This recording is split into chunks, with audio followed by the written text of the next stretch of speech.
সম্মানিত সুধীমণ্ডলী, আমরা সূরা হাদীদের 11 নম্বর আয়াত থেকে এখন আলোচনা শুরু করব ইনশাআল্লাহ। আউযু বিল্লাহি মিনাশ শাইতানির রাজীম। বিসমিল্লাহির রহমানির রহিম। মান যাল্লাযী ইউকরিদুল্লাহ কারদান হাসানা ফায়ুদাইফাহু লাহু ওয়া লাহু আজরুন কারীম। আল্লাহ বলেন, কে আছে আল্লাহকে কর্জ হাসানা দিবে, আল্লাহ তাআলা তাকে বহুগুণ বাড়িয়ে দেবেন এবং তার জন্য রয়েছে সম্মানজনক পুরস্কার। তো কর্জে হাসানা হচ্ছে জিহাদ ফি সাবিলিল্লাহ সম্পদ ব্যয় করা, যাকাত সদকা ফিতরা এটা না, কর্জে হাসানা। তো এই জিহাদ ফি সাবিলিল্লাহ আপনি কত ব্যয় করবেন এর কোনো পরিমাণ আল্লাহ উল্লেখ করেন নেই। জাকাতের পরিমাণ উল্লেখ করা আছে, তুমি 10-এর 1, 20-এর 1, 40-এর 1 এভাবে দাও, কিন্তু কর্জে হাসানার কোনো পরিমাণ উল্লেখ নেই। এমনও দেখা গেছে যে কোনো সাহাবী তার সমস্ত সম্পদই দান করে দিয়েছেন। আবু বকর সিদ্দিক রাদিয়াল্লাহু তাআলা, ওমর ফারুক তাবুকের যুদ্ধে অর্ধেক সম্পদ দান করেছিলেন, ওসমান গনি রাদিয়াল্লাহু তাআলা অসংখ্য সম্পদ দান করেছিলেন। এই জন্য কর্জে হাসানার এটার কোনো সীমানা নাই। এটা আল্লাহ বলেছেন যে তোমরা আমাকে কর্জে হাসানা দাও, তার মানে আল্লাহর কি কোনো অভাব আছে? এটা হলো আমাদেরকে আল্লাহ তাআলা পুরস্কার দিবেন, আমাদেরকে এটা আল্লাহ ফিরাই দিবেন আমাদের। এই জন্য আল্লাহ বলছেন যে তোমাদেরই উপকার হবে এটাই। এই আয়াত নাযিল হওয়ার পরে ফানহাস ইবনে আজুরা নামক একজন ইহুদি, সে আলেম, সে একটা স্কুল পরিচালনা করে, ইহুদিদের স্কুল। সে তার ছাত্রদেরকে পড়াচ্ছে যে শোনো, আল্লাহ ফকির হয়ে গেছে, আল্লাহর ধন সম্পদ সব শেষ হয়ে গেছে, এখন আল্লাহ আমাদের কাছে কর্জে হাসানা চায়। ঘটনা সাক্ষী সেখানে আবু বকর সিদ্দিক রাদিয়াল্লাহু তাআলা আনহু আল্লাহ রসুলের কোনো একটা কাজে সেখানে গেছিলেন। তো আবু বকর সিদ্দিক এই কথা শোনার পরে ফানহাস ইবনে আজুরাকে এমন এক চর মারলেন যে ও ঘুরে পড়ে গেল মাটিতে। এরপরে সে উঠে আল্লাহ রসুলের কাছে চলে আসলো, ইয়া রাসূলুল্লাহ, আবু বকর আমাকে মেরেছে। কেন মেরেছে? তা আবু বকর সিদ্দিক রাদিয়াল্লাহু তাআলা আনহুকে আল্লাহ রসুল ডাকলেন, তুমি কি কেন হত্যা করে কেন মেরেছ? তা আবু বকর সিদ্দিক বলেন, ইয়া রাসূলুল্লাহ, ওর ভাগ্য ভালো যে আমার হাতে ওই সময় তলোয়ার ছিল না, তা আমি ওকে হত্যা করতাম। বলি কেন, কি হয়েছে? যে ও বলে যে আল্লাহ ফকির হয়ে গেছে, সে আমাদের কাছে কর্জে হাসানা চায়। এইটা ও আর ছাত্রদেরকে বলছে। এখন রাসূল সাল্লাল্লাহু আলাইহি ওয়াসাল্লাম ফানহাস ইবনে আজুরাকে বলে, তুমি কি এই কথা বলেছো যে আল্লাহ ফকির হয়ে গেছে? বলে, আল্লাহর কসম আমি এটা বলিনি। মিথ্যা কথা বলতে তো আর যারা ঈমান যাদের নাই। তো একথা বলার পর এখন আবু বকর সিদ্দিক সাক্ষী উপস্থিত করবে, এটা হলো আইন। আল বাইয়িনাতু আলাল মুদ্দাই ওয়াল ইয়ামিনু আলা মান আনকারা। যে একটা দাবি করবে তার জন্য লাগবে সাক্ষী, আর যার কাছে দাবি করবে তার সাক্ষী লাগবে না। সে কসম করে বললে হবে যে আমার কাছে পাবে না, তার জন্য কসম, আর যে দাবি করবে তার জন্য সাক্ষী। আর আবু বকর সিদ্দিক এই কথা দাবি করেছে যে সে বলছে তার লাগবে সাক্ষী, সাক্ষী নাই। আবু বকর সিদ্দিক বিভ্রান্তির মধ্যে পড়ে গেলেন যে সাক্ষী নাই, তো এখন আমি কী করব? তখন আল্লাহ তাআলা আবু বকর সিদ্দিক রাদিয়াল্লাহু তাআলার পক্ষে কোরআনের আয়াত নাযিল করলেন। ডাইরেক্ট আল্লাহ আয়াত নাযিল করলেন, কদ সামিআল্লাহু কাউলাল্লাযীনা ক্বালু ইন্নাল্লাহা ফাকিরু ওয়া নাহনু আগনিয়া। আল্লাহ শুনে ফেলেছেন তাদের কথা। কদ সামিআল্লাহু কাউলাল্লাযীনা ক্বালু, যারা বলে ইন্নাল্লাহা ফাকিরুন ওয়া নাহনু আগনিয়া, আল্লাহ ফকির আমরা ধনী। এই কথা আল্লাহ শুনেছে, কেন আল্লাহ আবু বকর সিদ্দিকের পক্ষে সাক্ষী হয়ে গেলেন। এখন দেখেন যে এই যে সাহাবী আবু বকর সিদ্দিক আল্লাহ রসুলের পরে পৃথিবীকে সবচাইতে সম্মানিত এবং নেককার ব্যক্তি, আল্লাহওয়ালা বান্দা আবু বকর সিদ্দিক রাদিয়াল্লাহু তাআলা। তার পক্ষে সরাসরি এভাবে আরও তার পক্ষে অনেক আয়াত আছে কোরআনের। ওমা লিহাদিন ইনদাহু মিন নি'মাতিন তুজজা ইল্লা ইবতিগা রাব্বিল আ'লা ওয়া লা সাওফা ইয়ারদা। এই যে আয়াত, এটা আবু বকর সিদ্দিকের সামনে। আবু বকর সিদ্দিক যেন অনেক অনেক কৃতদাস গোলামগুলি নিজের অর্থ ব্যয় করে মুক্ত করছিলেন মুসলিম গোলাম। উমাইয়ার গোলাম ছিল বেলাল রাদিয়াল্লাহু আনহু, বেলাল ইবনে রাবাহ। এই বেলালকে উমাইয়া খুব কষ্ট দিত। আবু বকর সিদ্দিক তাকে, তার নিজের একটা খুব শক্তিশালী গোলাম ছিল, ওই গোলামটার নাম নেস্তাস। এই গোলামটা উমাইয়াকে দিয়া তিনি বেলালকে উদ্ধার করেছিলেন। তো এই সমস্ত ক্ষেত্রে কাফেররা বলে যে আবু বকর সিদ্দিক এর কাছে, আবু বকর সিদ্দিক এদের অনেক দেনা পাওনা আছে, সেই পাওনা পরিশোধ করার জন্য আবু বকর সিদ্দিক এদেরকে মুক্ত করেছে। তখন আল্লাহ কি বললেন, অমালি হাদের ইনদাহু মিন নি'মাতিন তুজজা, যে কারো কোনো অনুগ্রহ আবু বকর সিদ্দিকের কাছে নাই, যে সেই অনুগ্রহের জন্য সে বলবে যে আমি আবু বকর সিদ্দিকের কাছে এটা পাবো, তার জন্য আমাকে মুক্ত করছে, এমনটা কারোর আবু বকর সিদ্দিক পাওনা নাই। ইল্লা ইবতিগা ওয়াজহি রাব্বিল আলা, ইহা ব্যতীত আর কিছুই নয় যে তিনি আল্লাহর সন্তুষ্টি লাভের জন্য তিনি এই গোলামগুলিকে আজাদ করেছেন। ৬-৭টা দাস দাসী তিনি টাকা দিয়ে কিনে কিনে তাদেরকে মুক্ত করেছেন, আবু বকর সিদ্দিক রাদিয়াল্লাহু তাআলা। এবং এই ডাইরেক্ট কোরআন আয়াতগুলি তার সামনে আল্লাহ নাযিল করেছেন। তারপর হিজরতের ব্যাপারও আল্লাহ বলছেন, ইযহুমা ফিল গার সানিয়া ইসনাইন ইযহুমা ফিল গার, সানিয়া ইসনাইনে দুইয়ের দ্বিতীয়, দুইজন আবু বকর সিদ্দিক এবং আল্লাহ রসুল। তো এভাবে আল্লাহ তাআলা আবু বকর সিদ্দিকের সামনে ডাইরেক্ট কোরআনের অনেক আয়াত নাযিল করেছেন।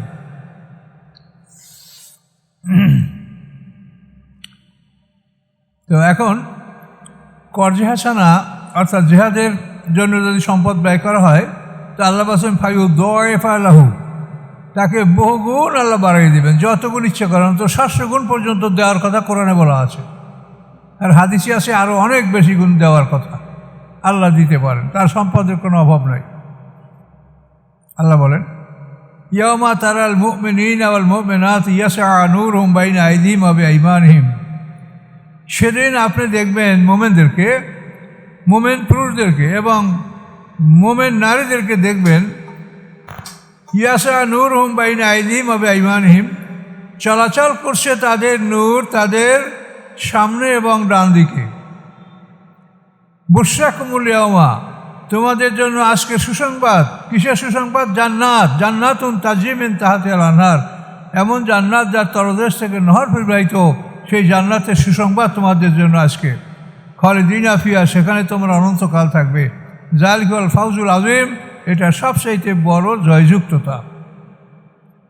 তো এই নূর কখন এটা হবে? এটা আল্লাহর হাসরের ময়দানে 50টা পরীক্ষা, এটা একটা পরীক্ষা। যে হাসরের ময়দান, এটা সূরা নূরের মধ্যে বিস্তারিত বলা আছে যে হাসরের ময়দানটা এটা আল্লাহর নূরের আলোকে আলোকিত হবে, কোনো সূর্যের আলো না। পরিষ্কার করে সূরা জুমারের মধ্যে, ও আশরাকাতিল আরদু বিনূরি রাব্বিহা, আল্লাহর নূরের আলোকে হাসরের ময়দানটা আলোকিত হবে। এই চন্দ্র সূর্য এগুলো সব ধ্বংস হয়ে যাবে কিয়ামতের সিংহের ফুৎকার, এগুলির কোনো অস্তিত্ব থাকবে না। তাই স্পষ্ট করে আয়াতে আছে, ইদা শামসু কুব্বিরাত, সূর্যকে আলোকবিহীন করে ফেলানো হবে। জুমিয়ার শামসু আল কামার, চন্দ্র সূর্যকে একত্রিত করে রোল করে ফেলাইতে হবে আগুনের মধ্যে, জাহান্নামে। কাজে এই চন্দ্র সূর্য এটা হাসরের ময়দানে এটা কোনো কাজে আসবে না। আর এই চন্দ্র সূর্য, এই বাল্ব, একটা বাল্বে কতখানি পাওয়ার, কতখানি যে আলোকিত করতে পারে। তা আমাদের এই সূর্যটা হলো পৃথিবীর জন্য, এই পৃথিবীটা সে আলো করতে পারবে, আলোকিত করতে পারবে। আর হাসরের ময়দানটা হলে সে বহু গুণ বড়। তার আদম আলাইহিস সালাম থেকে কিয়ামত পর্যন্ত সমস্ত মানুষ এই মাঠে উঠবে। এরপরে মানুষ যত, তার চাইতে কয় গুণ ফেরেশতা থাকবে? 7 গুণ। মানুষ, একটা মানুষের সামনে 7 জন ফেরেশতা তাকে ঘিরবে। এই মানুষ, এই ফেরেশতা, জিন জাতি, এই সব কিছু মিলিয়ে হাসরের ময়দান উঠবে। তো সেই ময়দানটা গিয়ে এই সূর্যের যে বাল্ব, এইটার পাওয়ারে সেই মাঠটা আলোকিত হবে। তাহলে আমরা তো ওয়াজ শুনি খালি, মাথার উপরে সূর্য থাকবে, টকবক করে ফুটবে, তামার জমিন হবে।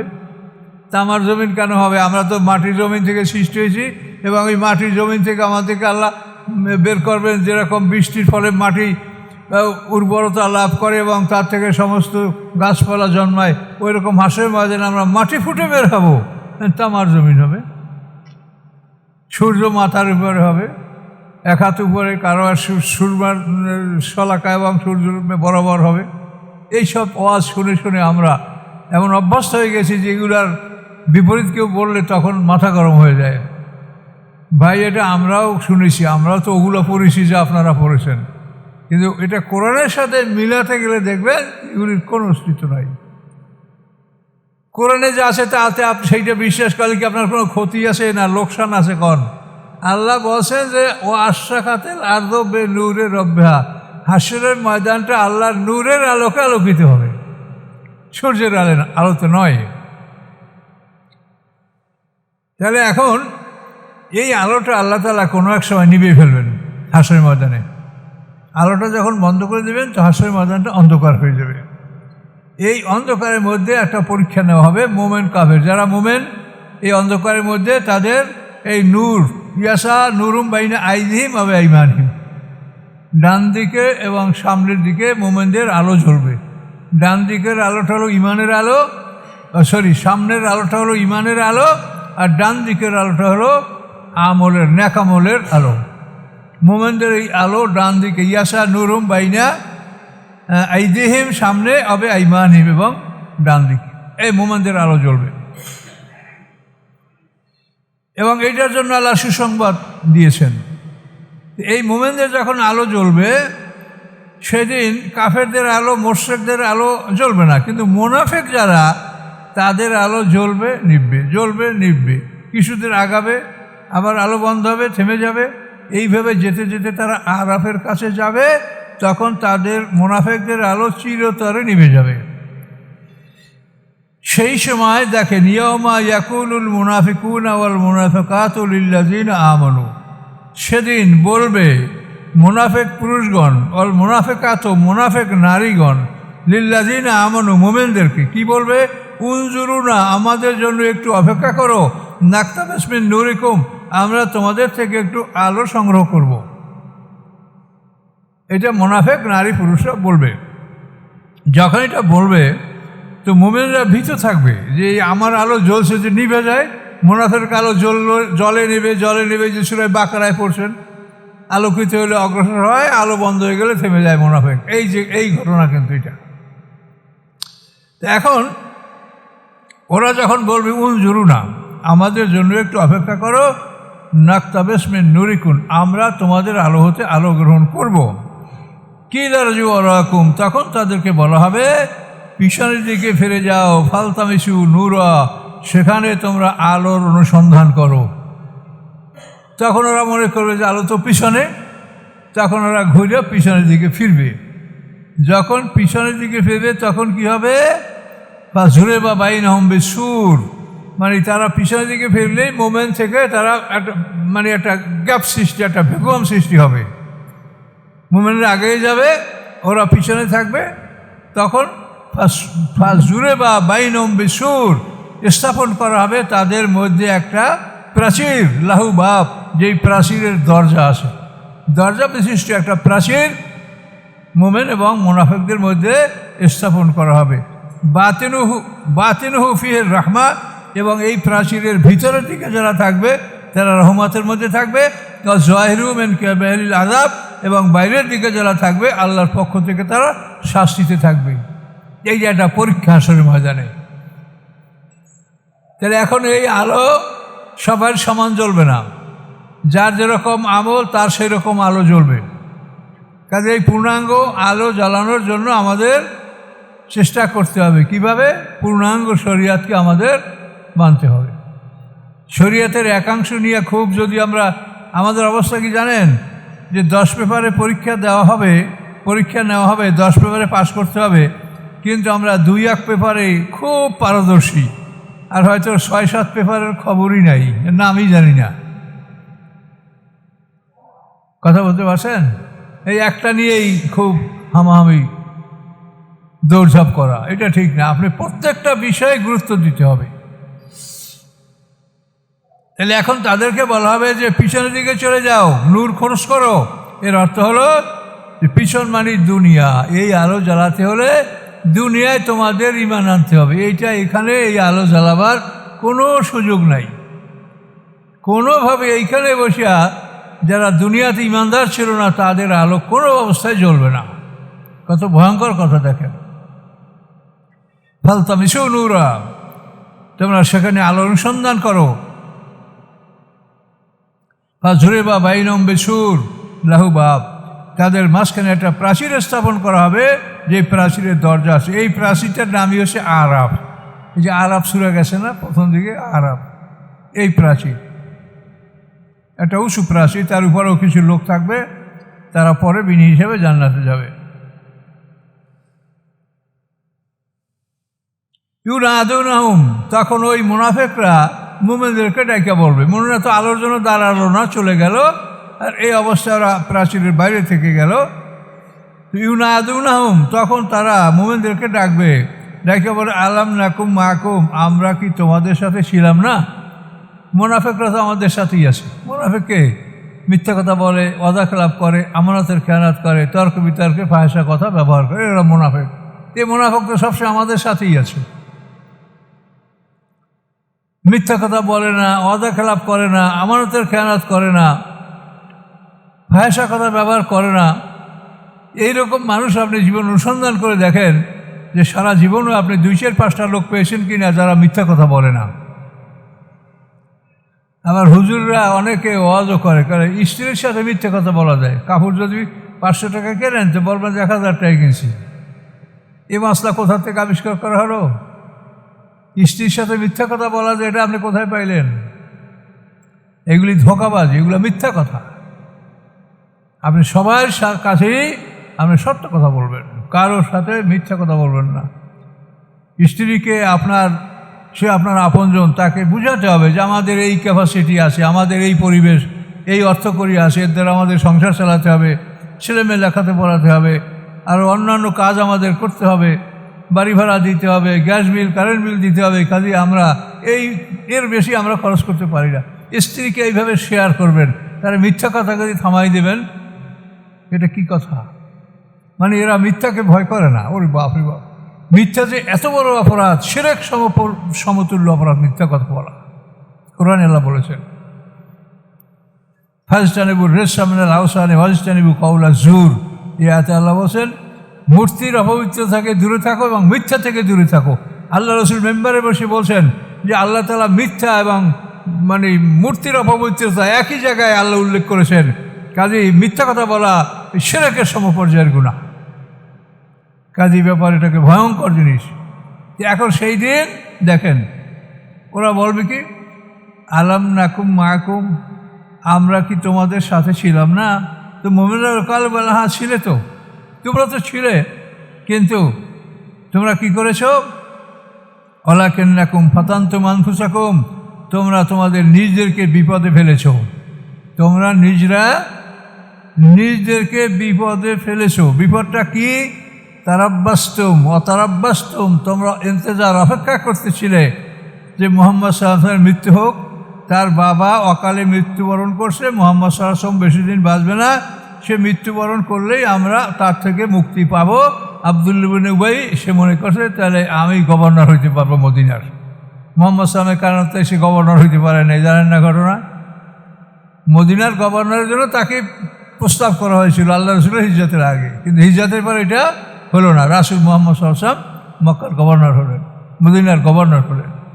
এই জন্য তারাব্বাস্তুম ইন্তজার অপেক্ষা করা, ওয়ারতাবতুম এবং আল্লাহর এই দিনের ব্যাপারে তোমরা সন্দেহ পোষণ করতেছিলে। কি মুহাম্মদ সাল্লাম মুনাফিকরা বলতো আল্লাহ রসুল যখন রোম, পারস্য, ইয়েমেন এগুলি জয় করার জন্য যখন সুসংবাদ দিয়েছিলেন, মানে খন্দক খোদার সময়, খন্দকের যুদ্ধের সময় 3টে আঘাতে তিনি একটা শক্ত পাথর কেটেছিলেন আল্লাহ রসুল, এবং তিনি প্রথম আঘাতে বলছেন যে ইয়েমান পর্যন্ত আলোকিত হয়ে গেছে। দ্বিতীয় আঘাতে তিনি বলছেন যে মানে পারস্যের সে কাসরে আবিয়াস পর্যন্ত আলোকিত হয়ে গেছে। তৃতীয় আঘাতে তিনি বলছেন যে রোম সম্রাটের অট্টালিকা আলোকিত হয়েছে। তখন মুনাফিকরা বলে যে আমরা রাতের ভয়তে প্রস্রাব করতে নামতে পারি না, আর মুহাম্মদ সাল্লাল্লাহু আলাইহি ওয়াসাল্লাম রোম পারস্য জয় করে। কি দেখেন কত সুন্দর কথা মুনাফিকদের। আমরা রাত্রে ভয়তে প্রস্রাব করতে বাইর হতে পারি না, আর মোহাম্মদ সাল্লাম রুম পারস্য জয় করে। তা রুম পারস্য জয় করে নাই মোহাম্মদ সাল্লাম? হ্যাঁ, এই যে মানে ইয়ামান, এটা তো আল্লাহ রসুলের জীবদ্দশায় ইয়ামান, হযরত আলী নেতৃত্বে ইয়ামান মুসলমানরা ইয়ামান জয় করেছে। উমর ফারুক রাদিয়াল্লাহু তাআলা আনহু জমানায় মুসলমানরা সেই ইরানের কাসরে আবিয়াস, এটা মুসলমানরা জয় করেছে, উমর ফারুক রাদিয়াল্লাহু। আর রোম যেটা কনস্টান্টিনোপল, বাইজেন্টাইন সাম্রাজ্য, তো মেসোপটেমিয়া, এই রোম মুসলমানরা জয় করছে। অটোমান সাম্রাজ্যের দ্বিতীয় মোহাম্মদ অটোমান সাম্রাজ্য 1453 খ্রিস্টাব্দে মুসলমানরা এই রোম জয় করেছে। তাহলে আল্লাহ রসুল যেটা বলেছেন সবই বাস্তবায়িত হয়েছে। এই রোম আল্লাহ রসুল মুসলমানরা জয় করবে, এই কথা শুনে অনেক সাহাবী রোমানের বিরুদ্ধে যুদ্ধে গেছে। যেমন আবু আইয়ুব আনসারী রাদিয়াল্লাহু তাআলা আনহু, যে আল্লাহ রসুলকে যে বাড়িতে আল্লাহ রসুল মেহমান হয়েছে হিজরত করার পরে, আবু আইয়ুব আনসারী, তিনি কিন্তু এই রোম বিজয়ের জন্য তিনি 92 বছর বয়সে তিনি রোমে এই যুদ্ধের জন্য গেছিলেন এবং সেখানে তিনি শাহাদাত বরণ করেছেন।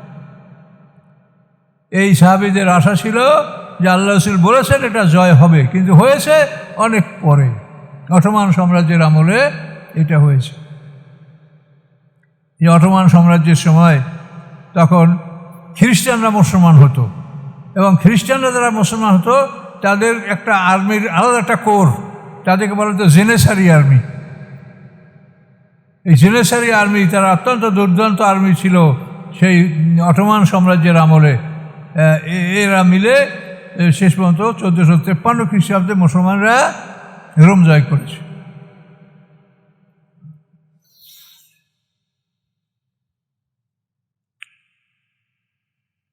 আল্লাহ বলেন, তোমরা সন্দেহ পোষণ করতেছিলে, তোমরা অপেক্ষা করতেছিলে যে মোহাম্মদ সাল্লামের মৃত্যু হবে।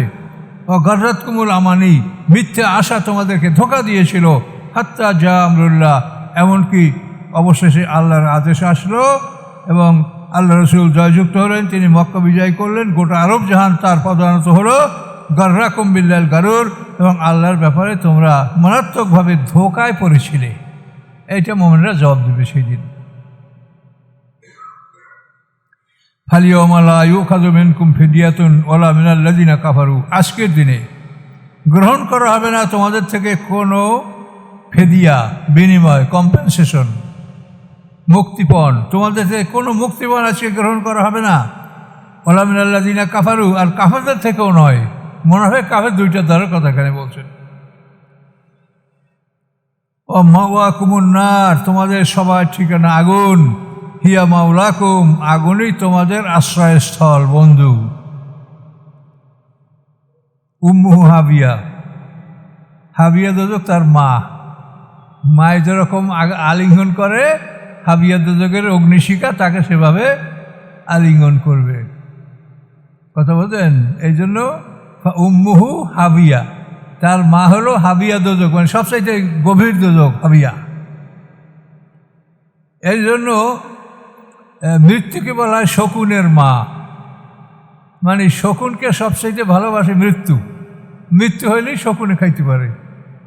এই জন্য শকুনকে বলা হয় উম্মে কাসামি। শকুন হলো, শকুনের মা হচ্ছে মৃত্যু। কি বললেন এই কথাটা? মৃত্যু হলেই শকুনে খাইতে পারে, এই জন্য শকুনের মা হচ্ছে মৃত্যু। হিয়া মাওলাকুম ওয়া বিসাল মাসির, কাজী আগুন তোমাদের আশ্রয়স্থল এবং কতই নিকৃষ্ট সেই অবস্থানের স্থল। আল্লাহ বলেন, আল্লাম ইয়ানি লিল্লাযিনা আমানু আন তাখশা কুলুবুহুম লিযিকরিল্লাহ, এখনও কি সময় আসে নাই মুমিনদের জন্য? আল্লাম ইয়ানি লিল্লাযিনা আমানু, এখনও কি সময় আসে নাই মুমিনদের জন্য? আন তাখশা কুলুবুহুম, যে ভীত হবে, বিনয়ী হবে, নম্র হবে তাদের অন্তরগুলি আল্লাহর স্মরণে, আল্লাহর কোরআনের প্রতি। যিকরিল্লাহ, আল্লাহর স্মরণ, আল্লাহর কোরআনের প্রতি মুমিনদের অন্তরগুলো নরম হবে। এখনও সময় হয় নাই। ওমা নাজালা, এবং যা নাজেল করেছেন আল্লাহ তাআলা মিনাল হককে, সত্য, এর প্রতি এখনও কি মুমিনদের অন্তরটা বিনয়ী হয় নাই? আল্লাহ বলেন, ওয়ালা ইয়াকুনু কাল্লাযিনা উতুল কিতাবা, তারা যেন না হয় ওদের মতো যাদেরকে কিতাব দেওয়া হয়েছিল মিন ক্বাবলু, তোমাদের আগে। ফাতালা আলাইহিমুল আমাদু, দীর্ঘ হয়েছে তাদের উপরে যুগ, মানে পয়গম্বর পার হয়ে যাওয়ার পরে বহুদিন তাদের পার হয়ে গেছে, দীর্ঘকাল তাদের অতীত হয়ে গেছে পয়গম্বরের পরে। এই দীর্ঘকাল অতীত হওয়ার পরে কী হয়েছে? কাসাত কুলুবহুম, তাদের অন্তরগুলি কঠিন হয়ে গেছে, শক্ত হয়ে গেছে। কাসীরুম মিনহুম ফাসিকুন, এবং তাদের অধিকাংশই হচ্ছে ফাসেক। এখন এতে শানে নজুল শোনেন। আল্লাহ কখন বললেন মোমেনদেরকে যে যা কিছু আল্লাহ নাজিল করেছে তাতে কি এখনও মোমেনদের অন্তরগুলি নরম হয় নাই, নরম হয় না? এটা কখন? তো বিভিন্ন তাফসীরকাররা বিভিন্ন মত বলেন। তো সর্বশেষ মত হলো যে অন্তত কোরআন নাজিল হওয়ার বা আল্লাহ রসুলের নবুয়তের 13 বছর পরে আল্লাহ এই কথাটা বলছেন যে যা কিছু কোরআনের আয়াতসমূহ নাজিল হলো তাতে কি মোমেনদের অন্তরটা নরম হওয়ার সময় এখনো হয় নাই। তো এটা শানে নজুল হলো যাদের ঈমান দুর্বল, যারা মুনাফিক, তারা সালমান ফার্সির, আপনার নাম শুনছেন, বিখ্যাত সাহাবী সালমান ফার্সি, এই ওনার কাছে যা জিজ্ঞাসা করলো যে আপনি আমাদেরকে পূর্ববর্তী আসমানি কিতাবে কি আছে একটু শুনান। মানে কোরআনে ওনাদের মন ভরে না, এটা হলো নেফাক। তো এই জন্য সালমান ফার্সি আল্লাহ রসুল কাছে জিজ্ঞাসা করলেন, ইয়া রাসূলুল্লাহ, ওরা তো আমাকে পূর্ববর্তী কিতাবের কিছু কথা বলতে বলে, আমি বলবো কি? আল্লাহ রসুল অপেক্ষা করলেন যে আল্লাহর পক্ষ থেকে কি আদেশ আসে। তখন আল্লাহ বলেন, নাহনু নাকুসু আলাইকা আহসানাল কাসাস, যে আমি তোমাদের কাছে সবচাইতে সুন্দর কাহিনী এই কোরআনে বর্ণনা করেছি। কোরআনের কাহিনীর চাইতে সুন্দর কাহিনী পৃথিবীর কোনো আসমানি কিতাবে নাই, তাহলে তোমরা অন্য আসমানি কিতাবের কথা কেন শুনতে যাবে? বন্ধ হয়ে গেল। কিছুদিন পরে আবার সালমান ফার্সিকে তারা আবার বলছে, ভাই আপনি একটু পিছনের আসমানি কিতাবের খবরটা আমাকে শুনেন, আপনি তো আহলে কিতাব আগের কিতাব পড়েছেন, ওনার বয়সও অনেক বেশি। তা আল্লাহ রসুল কাছে জিজ্ঞাসা করছেন। তখন আল্লাহ তাআলা দ্বিতীয়বার আয়াত নাযিল করলেন, কিতাবাম মুতাশাবিহাম মাসানিয়া, যে আমি এমন একটা কিতাব নাযিল করেছি সামঞ্জস্যপূর্ণ, যেটার আয়াতগুলি একটার সাথে আর একটার সাথে সামঞ্জস্যপূর্ণ, এবং এই কিতাব পূর্ববর্তী আসমানি কিতাবের সাথেও সামঞ্জস্যপূর্ণ। মাসানিয়া, এবং এই কিতাবে প্রত্যেকটা বিষয়ে দুইবার করে আলোচনা করা হয়েছে। মাসনা মানে দুই, তো মাসানিয়া মানে দুইবার করে, অর্থাৎ এই কোরআনে একবার যদি জান্নাতের বিবরণ দেওয়া হয়, পরের বারে জাহান্নামের বিবরণ দেওয়া হয়েছে। এই জন্য ফাতিহাকেও সাবা মিনাল মাসানি বলা হয়, দুইবার পাঠ করা হয়। ফাতিহা সূরাটা প্রত্যেক নামাজে 2 বার পাঠ করা হয়, প্রথম রাকাতে, দ্বিতীয় রাকাতে। এজন্য এগুলো মাসানি বলা হয়। তো এই মাসানি আয়াতগুলি নাযিল হয়েছে। তো এই আয়াত আল্লাহ নাযিল করলেন যে কিতাবাম মুতাশাবিহাম মাসানিয়া তাকশাইরু মিনহু জুলুদুল্লাযিনা ইয়াখশাউনা রাব্বাহুম। এই আয়াতের কারণে যারা আল্লাহকে ভয় করে তাদের শরীর শিহরিয়ে ওঠে, তারপরে চামড়াটা নরম হয় এবং তাদের অন্তরটা আল্লাহর দিকে ঝোঁকে। এইটা হলো হেদায়েতের নিয়ম। কিন্তু আপনারা যে লাফাইয়া গাছে ওঠেন, চিৎকার করেন, বেহুশি পড়েন, এইটা সাহাবীরা বলছেন এটা শয়তানের কাজ। তার কারণ শয়তান চায় যে একটা মানুষ যদি বেহুশ হয় তাহলে তো আর শুনতে পারবে না, কিছু আর বুঝবেও না। কাজে আপনার লাফাইয়া চিৎকার করিয়া বেহুশি পড়ে থাকবেন, কাজে শয়তান আপনাকে ঠান্ডা করলো, বাস। কাজে লাফ দেওয়া, চিৎকার করা, সীমা লঙ্ঘন করা, এগুলি সব শয়তানের কাজ। আর মোমেনদের কাজ হলো ওই যেটা আপনি কোরআনে শুনলেন, তাকশাইরু মিনহু জুলুদুল্লাযিনা ইয়াখশাউনা রাব্বাহুম। কোরআনের আয়াতে তাদের অন্তরটা শিহরে উঠবে। সুম্মা তালিনু, চামড়া শিহরে ওঠার পরে তারপর আরও নরম হবে এবং অন্তরটা আল্লাহর স্মরণের দিকে ঝুঁকে যাবে। এভাবে হবে হেদায়েতের নমুনা, লাফালাফি ফালাফালি না। এরপরে আবার তৃতীয়বারও তাদেরকে সালমান ফার্সিকে তারা প্রশ্ন করলো যে আমাদেরকে একটু পূর্ববর্তী আসমানের কিতাবের কথা শোনান। তখন আল্লাহ তাআলা এই চূড়ান্ত আয়াত নাযিল করলেন যে এখনও কি মুমিনদের সময় হয় নাই যে আল্লাহর এই জিকির, মানে আল্লাহর এই কোরআন যেটা তাদের উপরে নাযিল হয়েছে তার প্রতি তাদের অন্তরটা নরম হবে, বিনয়ী হবে, এখনও কি সেই সময় হয় নাই? আমা নাযালা মিনাল হক, এবং আল্লাহ যে সত্য নাযিল করেছেন এতে তাদের মনটা কি নরম হওয়ার সময় এখনও হয় নাই? ওয়ালা ইয়াকুনু কাল্লাযিনা উতুল কিতাবা, তারা যেন না হয় ওদের মতো যাদের কিতাব দেওয়া হয়েছে মিন ক্বাবলি, পূর্বে, ফাতালা আলাইহিমুল আমাদু, তাদের উপরে মানে আমার তাদের উপরে কালটা দীর্ঘ হয়েছে, দীর্ঘকাল অতীত হয়ে গেছে নবী রাসূলদের তিরোধানের পরে। অনেক আগে নবী রাসূল মারা গেছেন। এই দীর্ঘকালের ফলে তাদের অন্তরটা ফাক্কাসাত কুলুবহুম, তাদের মনগুলি অন্তরগুলি শক্ত হয়ে গেছে। ও কাসীরুম মিনহুম ফাসিকুন, এবং তাদের অধিকাংশই ফাসিক। আহলে কিতাবদের কথা বলা হয়েছে। ইলামু, জেনে রাখো, আন্নাল্লাহ ইউহিল আরদা বা'দা মাউতিহা, নিশ্চয়ই আল্লাহ তাআলা পৃথিবীকে জীবিত করেন এই পৃথিবীর মৃত্যুর পরে। পৃথিবীর মৃত্যু হলো যখন শুষ্ক হয়ে যায়, তো উর্বর ক্ষমতা, তারপরে উৎপাদন ক্ষমতা হারিয়ে যায়, এটা হলো পৃথিবীর মৃত্যু। কদ বায়্যানা লাকুমুল আয়াতা লাআল্লাকুম তা'কিলুন, অবশ্যই আমি বর্ণনা করে দিয়েছি তোমাদের জন্য আয়াতগুলি, যাতে তোমরা বুঝতে সক্ষম হও। ইন্নাল মুসাদ্দিকিনা ওয়াল মুসাদ্দিকাত, নিশ্চয়ই যারা সৎকারী পুরুষ, মুসাদ্দিকাত সৎকারী নারী, আল্লাহর রাস্তায় দানকারী পুরুষ, আল্লাহর রাস্তায় দানকারী নারী, ও আকরাদুল্লাহ কারদান হাসানা, এবং যারা আল্লাহর পথে কর্জে হাসানা দান করে, ইউদাআফু লাহুম, তাদেরকে আল্লাহ তাআলা বহুগুণ বাড়িয়ে দিবেন, আলহাম আজরুন করিম, এবং তাদের জন্য রয়েছে পুরস্কার সম্মানজনক। তাহলে কর্জে হাসানা হলো জিহাদ ফি সাবিলিল্লাহ, আল্লাহর রাস্তায় সম্পদ ব্যয় করা। এখন তো জিহাদ রাষ্ট্রের অধীনে, রাষ্ট্র যদি আমাদের কাছে চায়, আমরা তো এমনি আমাদের ট্যাক্স খাজনা থেকে তারা এটা মানে দেশ রক্ষা খাতে, তো দেশের একটা যে আয়, এই আয়ের 80% সম্পদ তো দেশ রক্ষা খাতে ব্যয় হয়, 20% বাকি সব দেশ রক্ষা খাতেই সবচেয়ে বেশি সম্পদ ব্যয় করা হয়। এটা আমাদের অংশীদারিত্বের মধ্যে আসে। তারপর যদি কেউ মনে করেন যে আমি জিহাদে অংশগ্রহণ করতে, যুদ্ধে আপনি আর্মি ওই চাকরি নেন, তাহলে আপনার ভাগ্যে জিহাদ সম্ভব হতে পারে। আল্লাযীনা আমানু বিল্লাহি ওয়া রুসুলিহি উলাইকা হুমুস সিদ্দিকুন, দেখেন আল্লাহ বলেন যারা ঈমান আনে আল্লাহর প্রতি এবং তার রাসূলের প্রতি, তারাই হচ্ছে সিদ্দিক। আবু বকর সিদ্দিক, এই সিদ্দিক মর্যাদা আল্লাহ তাআলা আপনাদেরকেও দিয়েছেন। কাজেই যারা আল্লাহ এবং তার রাসূলের প্রতি ঈমান আনে তারা হচ্ছে কি সিদ্দিকুন, এবং তারা কি শুহাদা, তারা শহীদ। তাহলে যারা আল্লাহ এবং রাসূলের প্রতি ঈমান আনে তারা সিদ্দিক, তারা শহীদ, ইনদা রাব্বিহিম, তাদের রবের কাছে। কোনো সন্দেহ আছে? সরাসরি আল্লাহর কথা। আপনি যদি আল্লাহ এবং রাসূলের প্রতি ঈমান আনেন, আপনি যুদ্ধে যেতে পারেন না, এই জন্য এই দুঃখ করবেন না। আর যুদ্ধ করার জন্য কাউকে মারিয়া মনে করেন যে অমুকের হত্যা করছি, আমি যুদ্ধ করলাম, নাউজুবিল্লাহ, এরকম কিন্তু অনেক যুবকের মনে এই চেতনা আসে। তা আমরা বুঝি কেমনি, আমাদের কাছে অনেকে পরামর্শ নেয়, হুজুর আমি মনে হয় যে একটা কিছু করে মরে যাই। আর খবরদার, তুমি জাহান্নামী হয়ে যাবা।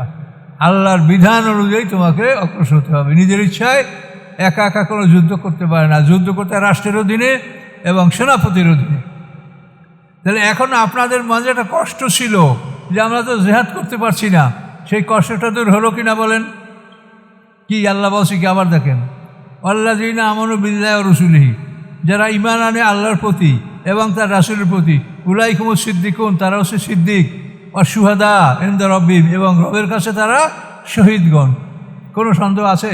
কাজে আপনাদের মনে কোনো দুর্বলতা থাকার কারণ নাই যে জিহাদ করতে পারছি না, আমরা শহীদের মর্যাদা পাবো না। আল্লাহ বলছেন তোমরা আল্লাহ এবং রাসূলের প্রতি ঈমান রাখো, তোমরা সিদ্দিক, তোমরা শহীদ। সুবহানাল্লাহ বলেন, কত বড় নিয়ামত আল্লাহ। লাহুম আজরুহুম ওয়া নূরুহুম, তাদের জন্য রয়েছে তাদের পুরস্কার এবং রয়েছে তাদের জন্য আলো। এই আলো না জ্বললে তারা জান্নাতি বলে প্রমাণ হবে না, এই জন্য আলোর কথাটা আল্লাহ বললেন। আর এই আলো জ্বালাবার জায়গায় পৃথিবী, এটা মরার পরে এই আলো জ্বালানো যাবে না।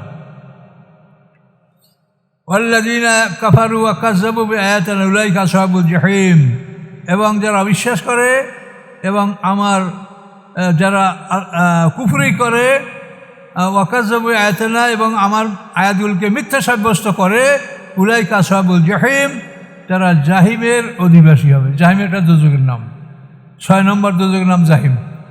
জাহান্নাম, হুতামা, রাজা, সাকার, সাঈর, জাহিম, হাবিয়া, এই জাহিমের অধিবাসী হবে। 6 নম্বর দোজখ জাহিম, এখানে তারা যাবে। উলাইকা আসহাবুল জাহিম।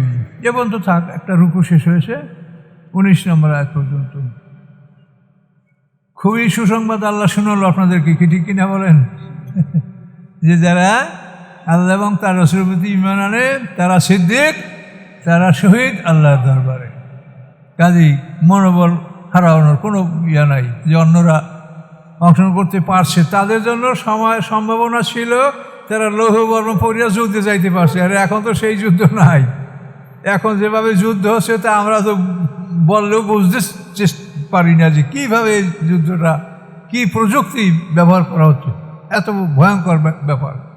একটা সৈনিক তৈরি করতে কোটি কোটি টাকা খরচ হচ্ছে, একটা মানুষ প্রস্তুত করার জন্য, একটা পাইলট তৈরি করার জন্য কত কোটি কোটি টাকা ব্যয় হয়, সেটা যারা করে তারাই জানে। কাজে এখন ওইভাবে আর আগের মতো ঘোড়া কিনিয়া, উট কিনিয়া, বল্লম নিয়ে আর তীর নিয়ে আর লৌহবর্ম পরিয়া যুদ্ধ করার দিন এখন নাই। কাজে আল্লাহ আমাদেরকে সুসংবাদ দিয়েছেন যে তোমরা ঘাবড়াইও না, তোমরা যদি ঈমান আনো তাহলে তোমরাও সিদ্দিক, তোমরাও শহীদ।